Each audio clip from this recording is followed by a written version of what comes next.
The poor waitress whispered to the millionaire, "Don't sign this." What he did next stunned the world. Where are you watching this story from? I'd love to know. If you're inspired by stories that uplift the soul, don't forget to like, comment, and subscribe. Your support is the fuel that keeps me going. I can't wait to read your thoughts in the comments. Clara Monroe, a struggling waitress at a small diner on Broughton Street, Savannah, faces the impossible every day. Caring for her ailing mother, keeping the diner, the heart of the community, alive. But when she uncovers millionaire Victor Grayson's plot to bulldoze everything she holds dear for a luxury complex, Clara risks it all with a single whisper. Don't sign this. Can one small voice stop the machine of profit? Stay tuned to witness Clara's fight, not just to save her community, but to touch the very soul of America. Clara Monroe's life was a fragile thread, swaying on the edge of a chasm of debt and despair. At 29, her heart was bound by the burden of her mother's illness. Evelyn, who fought each minute against breast cancer. Her faint breaths, like wind rustling through dry leaves, were a constant reminder that time was slipping away. It waited for no one. The disease had stolen her vitality, leaving a frail frame tethered to an oxygen tank in a cramped one-bedroom apartment in Savannah, Georgia. The meager tips from Southern Star Diner, earned through exhausting shifts, were a brittle lifeline. Chemotherapy for Evelyn, rent for their home, grocery bags that dwindled each month. Dreams? They were a luxury Clara dared not touch. Survival was the only currency she possessed. Each morning, Clara tied her hair into a neat bun, her hands trembling slightly as she fastened her worn apron. Her eyes, shadowed by sleepless nights, hid behind a forced smile for customers. In their small apartment, the scent of antiseptic clung to the air, mingling with the steady hiss of the oxygen tank. Evelyn, once radiant with Southern tales and the warm aroma of homemade biscuits, was now a mere shadow. Her frail hands, trembling on a thin blanket, sought Clara's in the dark, as if afraid to let go lest she vanish. Clara sat by her bedside, her voice quivering as she read aloud from tattered paperback novels, trying to banish the hospital's cold sterility creeping into their souls. But the medical bills, like invisible blades, piled high on the kitchen counter, $18,000, a growling number, poised to crush them. Each paper was a wave, threatening to drown Clara's fragile hope. Southern Star Diner was her final fortress, where she found light amid life's storm. The worn wooden tables, polished by countless hands of regulars, whispered wordless stories. The neon sign outside, flickering with pale golden light, pulsed like the frail heartbeat of Broughton Street.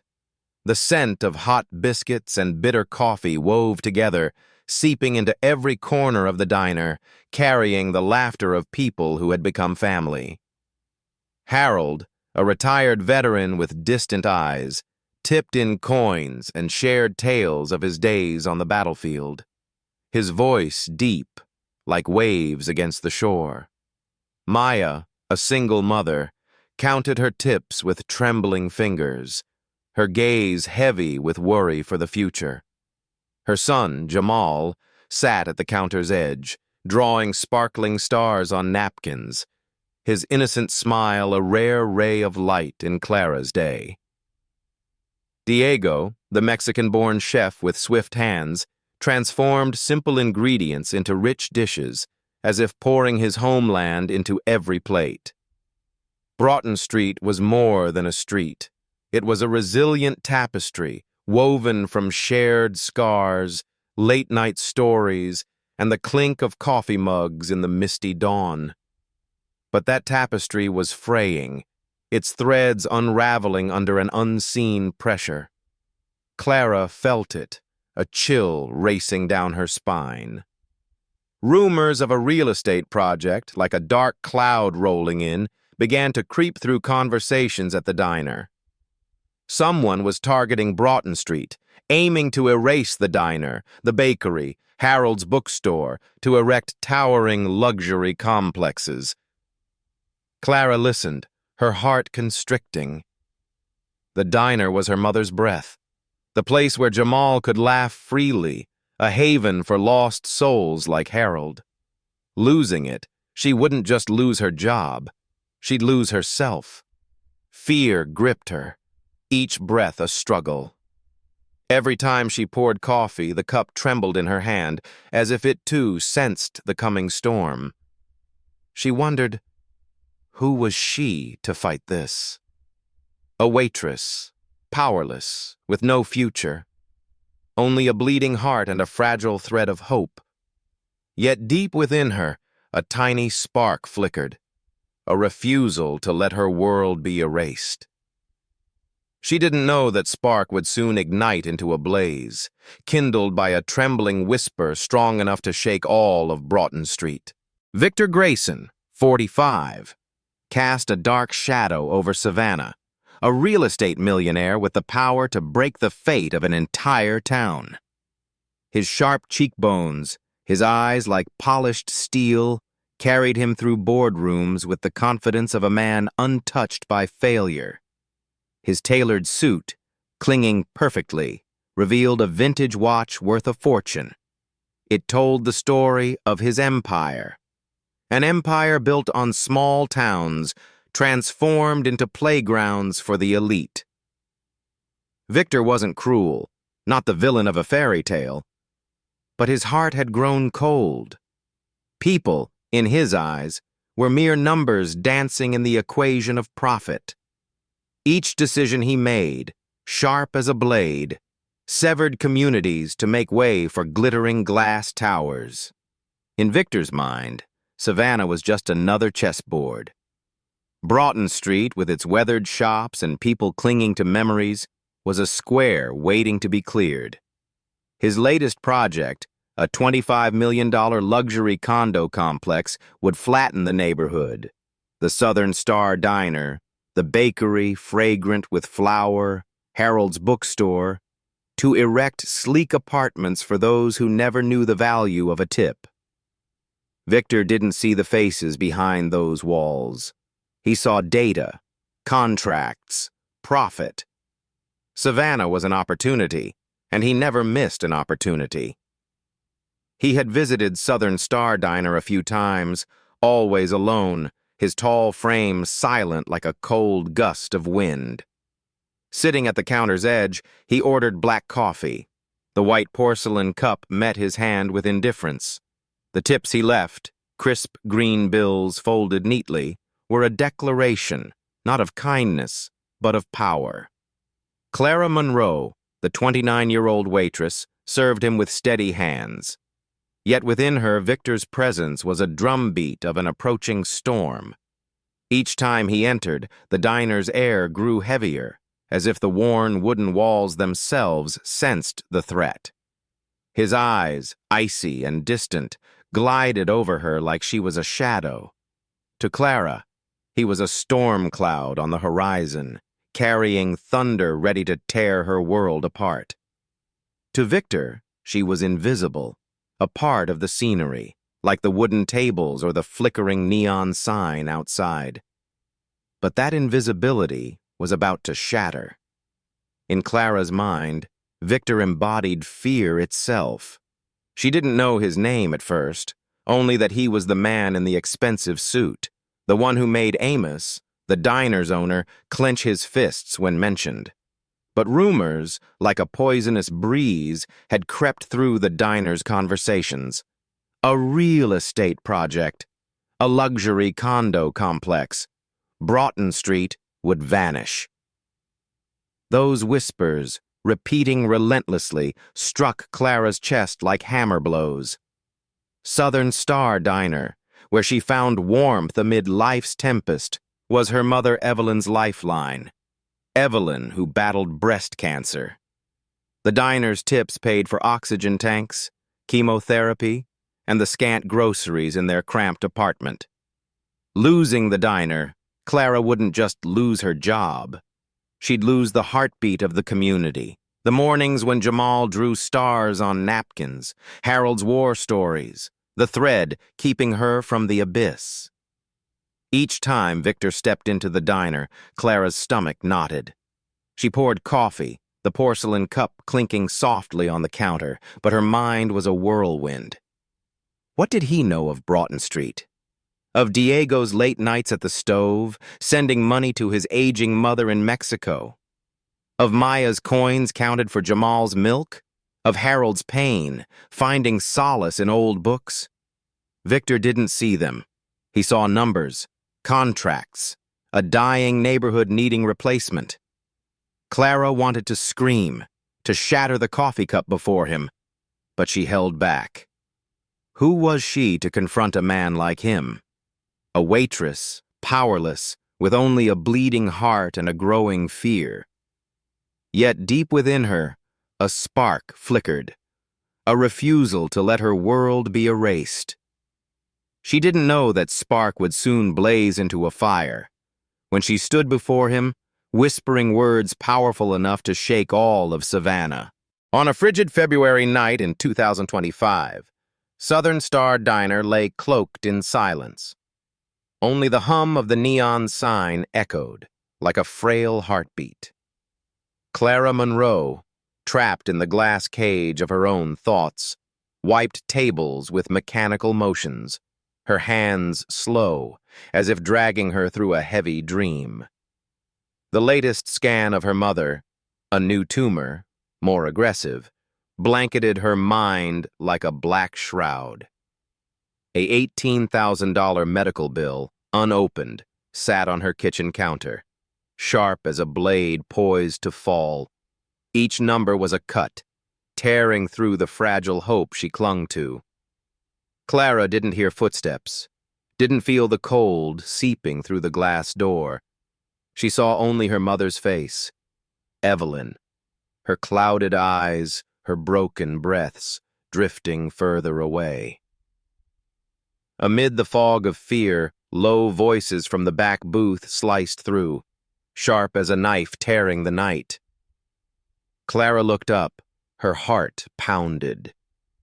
Victor Grayson, the real estate millionaire with eyes of steel, sat across from Amos, the diner's weathered owner. A leather briefcase lay open between them. White papers glinted like death sentences. Amos's hands trembled, his gaunt fingers clutching each other, as if grasping the last shred of hope. Victor's voice, smooth and cold, filled the space. "This is progress, Amos. Broughton Street is dying.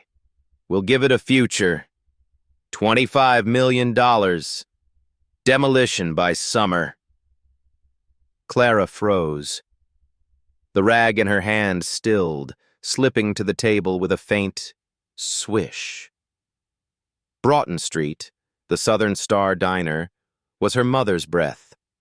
The place where Jamal drew stars on napkins, where Harold found solace in war stories, where Diego wove magic in the kitchen. Losing it, her community would shatter. And Clara, she would drown, with no lifeline to hold. Fear choked her, every breath a struggle. She should keep cleaning, lock the door, bury her pain in another sleepless night. That's how she survived, silent, enduring, moving forward. But in her chest, a spark flared, small but searing, a refusal to let her world be erased. It wasn't courage, not hope. It was desperation, the silent scream of a heart that wouldn't yield. Her feet, as if guided by a stranger's will, moved toward the booth. Each step was a battle. The wooden floor creaked under her worn sneakers. Her hands shook, the rag gripped tight like a talisman. Victor looked up. His gaze, cold as steel, pierced her. Amos's face paled, his lips trembling as if urging her to stop. But Clara didn't stop. She couldn't stop. "Don't sign this," she whispered. Her voice quivered like a candle before the wind. The air grew heavy. The neon's buzz roared in the silence, as if screaming for her. Victor raised an eyebrow. A flicker of curiosity crossed his stone-cold face. Clara swallowed, her throat dry, but her eyes locked onto his, unwavering. She spoke, her voice soft but sharp as a blade. "This deal will destroy us.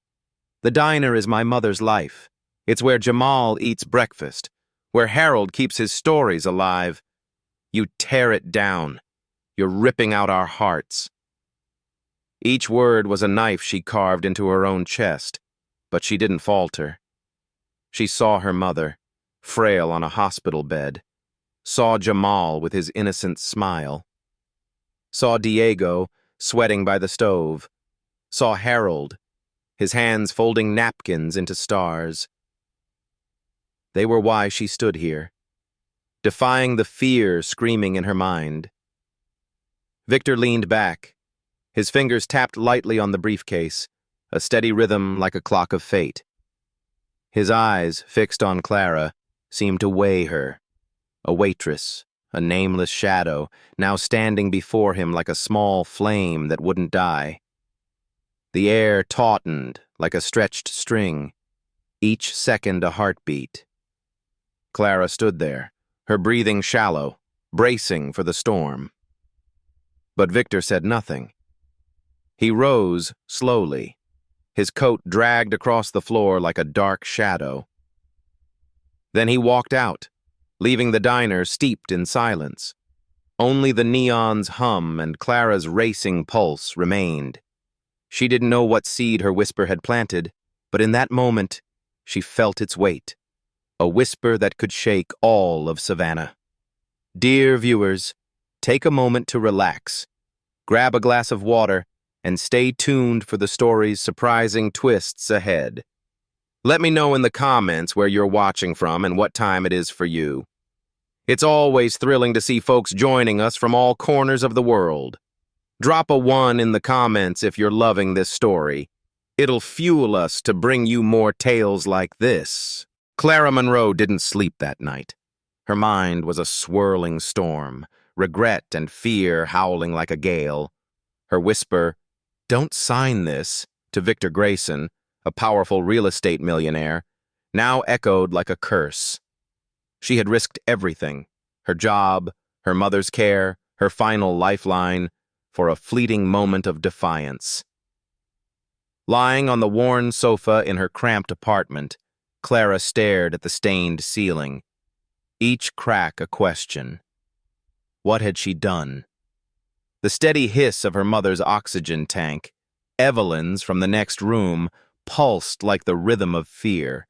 If she lost her job, the $18,000 medical bill, sharp as a blade at her throat, would crush them.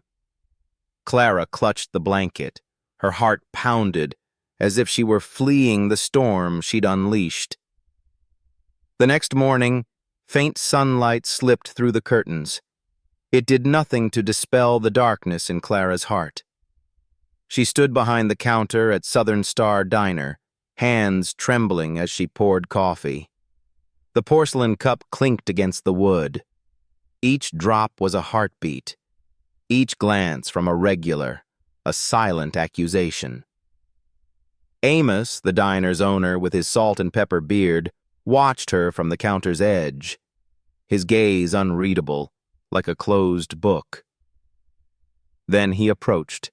His gaunt hand patted her shoulder gently. "You were brave, girl," he said, his voice deep like waves on the shore. "Don't know if it'll change anything, but I'm proud of you." His words were a ray of light, piercing the fog of fear. Yet they weren't strong enough to silence the monster growling within her. Clara forced a weak smile. Inside, she still trembled. By noon, a sleek black SUV pulled up outside. Its tires crunched gravel like a warning. A man in a tailored suit, Victor's assistant, stepped inside. His polished leather shoes gleamed against the worn wooden floor. He handed Clara a glossy business card. Gold-embossed letters shimmered like a threat. Mr. Grayson requests your presence at his office. Today, 3 p.m. Clara's stomach sank. The floor seemed to collapse beneath her. Retaliation?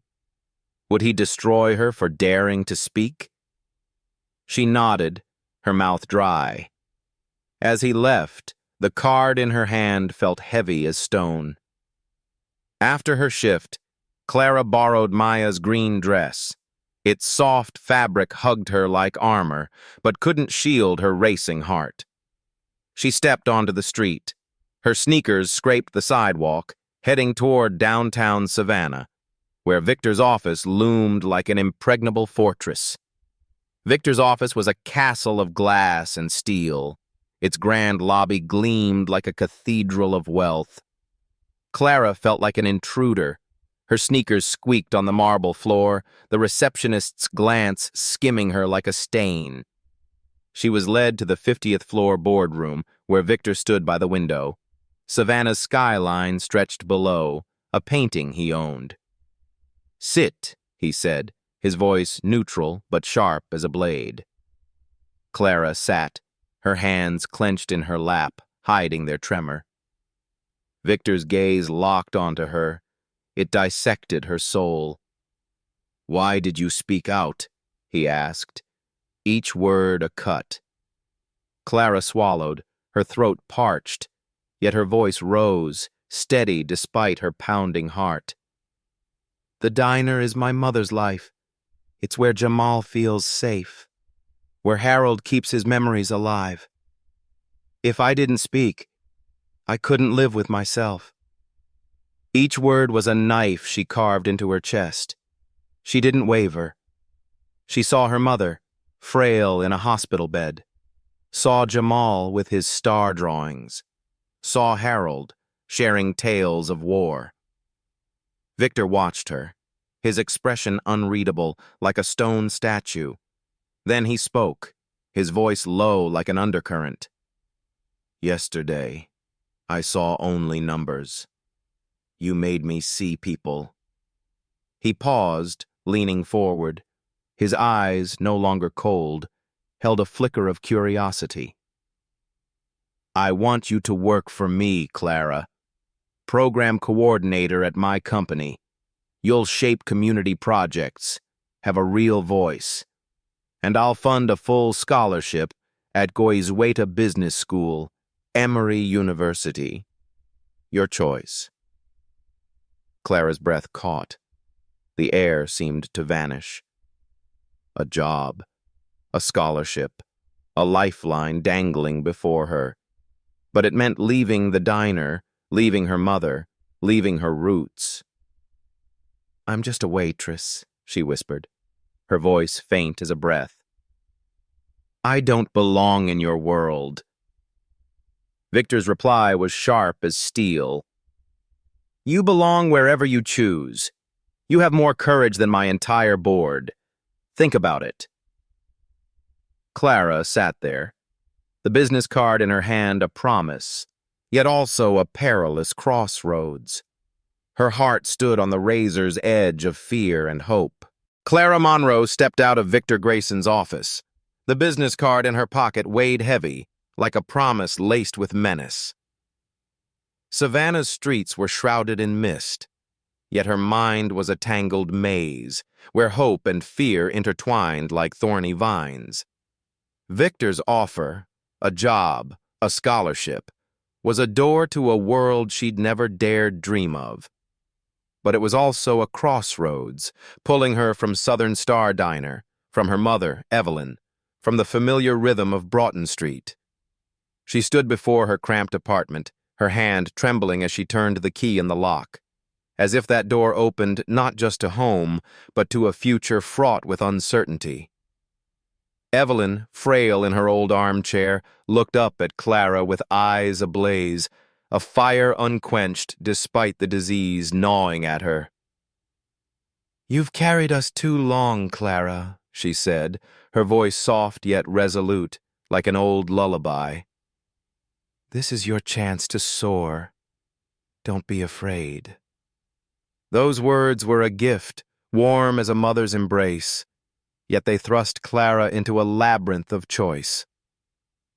The diner was her heartbeat, the clink of coffee mugs, Diego's biscuit aroma, Jamal's smile.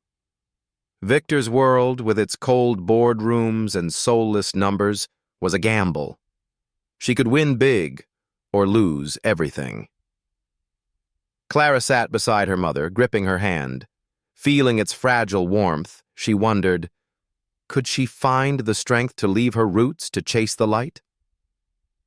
The next morning at the diner, Maya, Clara's closest friend, cornered her by the counter, her eyes fierce like a flame. "You're scared. I get it," Maya said, her voice quivering but resolute, as if pulling Clara from an abyss. "But you faced a millionaire. You can handle a boardroom. Do it for me, for your mom, for all of us." Her words were a blade, sharp yet healing. They rekindled a strength Clara had forgotten. In the tiny office buried in bills, Amos, with his salt and pepper beard, gazed at her with quiet eyes. "You're the soul of this place," he said, his voice hoarse like waves on the shore. "But you've got to do something bigger. We'll hold the fort." Maya, wiping the counter with a tattered rag, smiled, her eyes warm as sunlight. "Your family, Clara. We'll be here, whatever you choose." Those words, like stones paving a path, guided Clara through the fog of doubt. Yet the decision loomed like a mountain she hadn't dared climb. The following morning, Victor summoned Clara to his office. She stepped into the 50th floor boardroom. The air was cold, like an abandoned church. Executives in suits, their gazes skeptical, eyed her like an outsider. Victor stood at the table's head, towering, his voice sliced through the murmurs like a blade through mist. "The Broughton Street project is dead," he declared. The room fell silent, as if the air had been drained. "Clara showed me what we were destroying. Profit isn't enough. I'm launching the Grayson Community Fund to support small businesses, starting here. And Clara, I want you to run its programs." Clara blinked. Her heart pounded, as if the earth had shifted.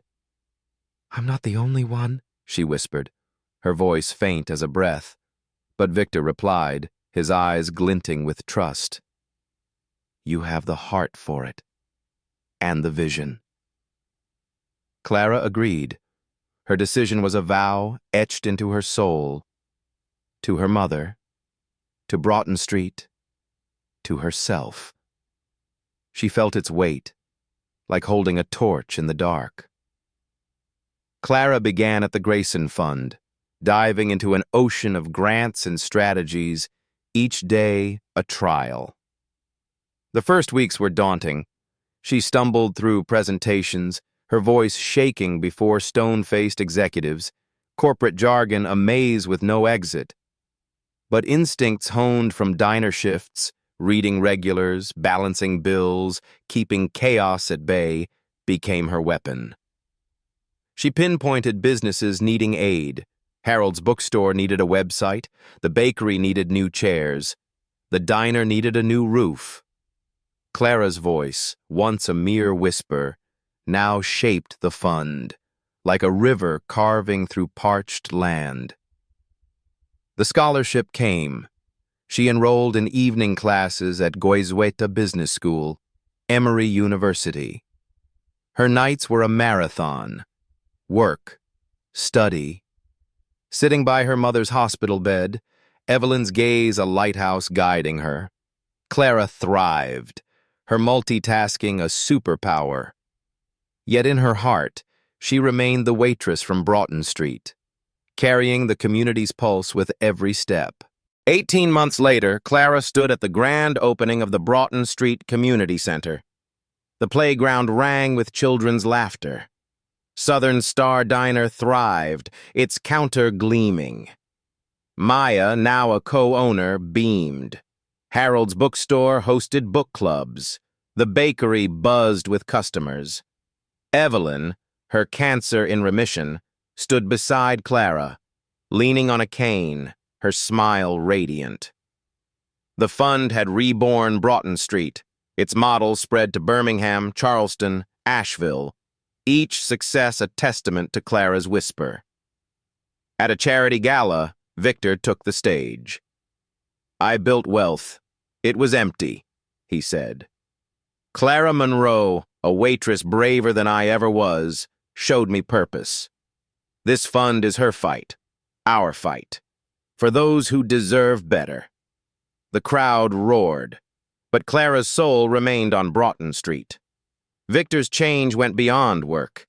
He sold major assets, redirected investments to communities. Clara's call had rewritten his legacy.